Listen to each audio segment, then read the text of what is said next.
My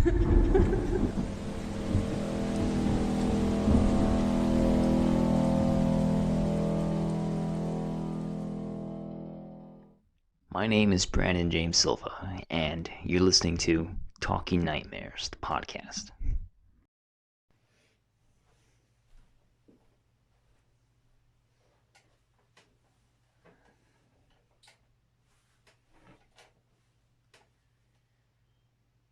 So I was 4 years old, and I had this nightmare that I had a false awakening.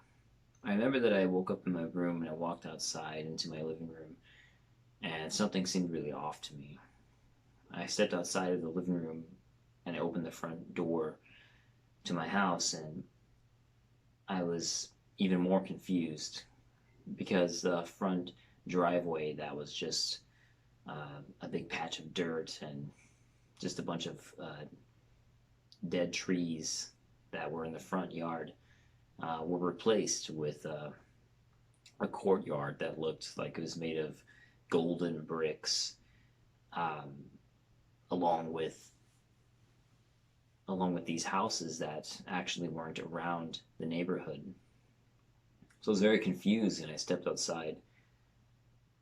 I remember that as I looked around, I started to get this feeling like I was being watched. I almost felt like there was something that was kind of looking at me from some hidden part of the house.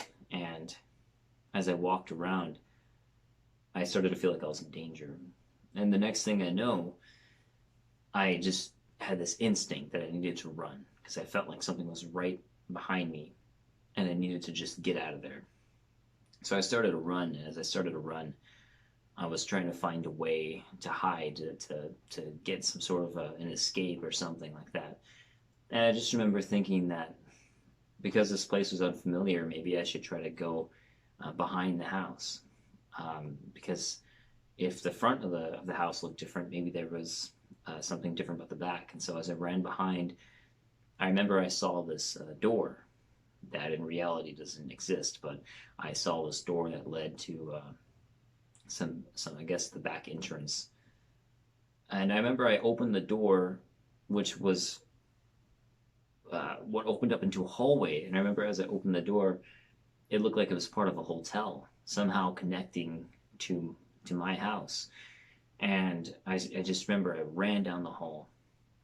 And I remember that the hallway had a red carpet very distinctly. And as I turned down another hallway, I remember I saw a painting on the wall. And this painting looked really, it was very eye catching to me. And I remember that it was at the very end. As I ran towards it, I remember feeling like whatever was behind me was right about to grab me. And so, once again, by instinct, something told me that I just needed to duck down. That whatever I was doing, I just needed to stop and duck. And so I listened to this feeling, and I ducked down, and suddenly whatever was chasing me, I feel the motion of it fly over me as it leapt towards me. And I finally got a look at this thing that had been chasing me, and it basically looked like a goblin or like a vampire, and it was completely unfriendly. And I just knew that this thing was out to kill me. And when I noticed how far it actually jumped, it started to fly down the hallway towards the painting. Um, and I just remember thinking to myself that it was going to crash straight into the painting. However, instead of that happening, I suddenly noticed that the painting, which was just a painting of what looked like a village, it looked like a scene of somewhere that looked like with trees, and it was nighttime, some sort of old village.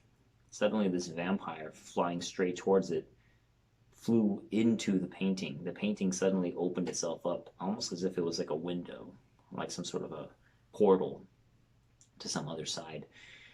And as it flew into the painting, I remember I was baffled by this. I thought, wow, how could that happen? And suddenly this thing landed inside the painting, and it turned around. So I finally got another look at it, and I remember seeing it had these like yellow eyes and this ghoulish goblin looking face.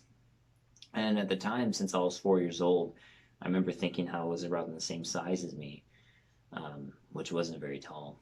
And it actually jumped back to jump out of the painting.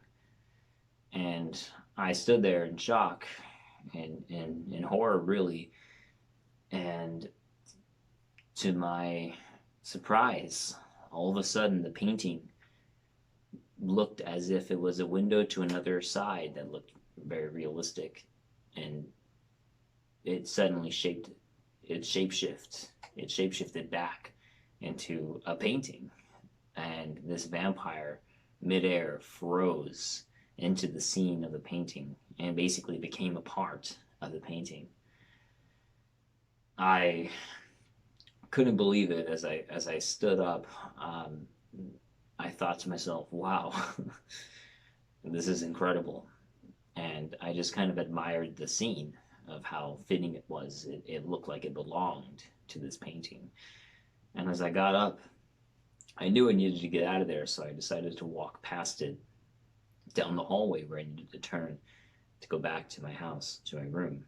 And I remember thinking to myself that I could feel how it was still very much alive. And I looked at the eyes of this goblin as I passed by the painting, and I distinctly remember that the eyes moved with me as I passed by. And I remember getting that feeling of dread, thinking that it could pop out at any time and that I just needed to hurry to get out of there. And after that, I woke up.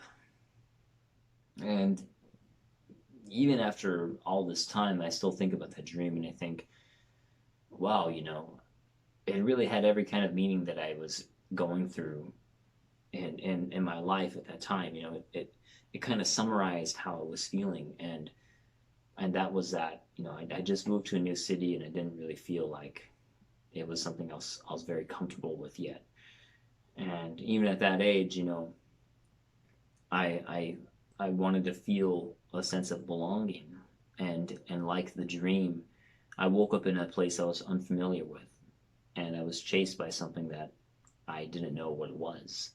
And ultimately, this creature that was a part of this whole other world ended up becoming a part of a whole new other world inside of that painting. And it perplexed me because, of course, I wasn't sure if that meant the vampire belonged into the world of the painting or that it belonged in the dream world. But either way, it made me understand that the vampire belonged somewhere. And in that moment, when it became a part of the painting, it became part of it in a way that was its home. So I think about that and how the meaning was so immediate.